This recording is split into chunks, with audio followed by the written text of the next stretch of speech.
Now, when the material subjected to an external load or external force. Once again, I'm repeating. When a material is subjected to an external load or external force, a resisting force is set up within the component. Okay? Resistance force is set up within the component. So, just I want to express what do you understand by resistance.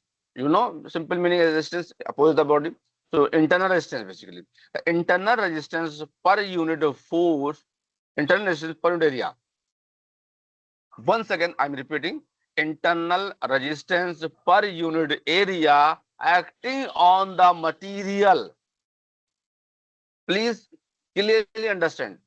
Internal resistance force per unit area acting on the body or material or the intensity of the force distributed over a given section is called stress at a point. Is called stress at a point. Suppose this is the bar or crossing a rod.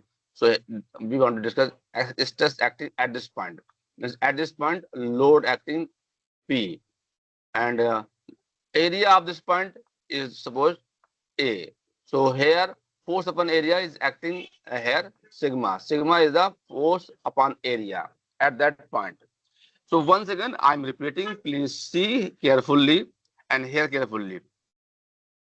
When here the internal resistance force per unit area acting on the body or intensity of the force distributed over a given section is called stress at a point. Simple meaning.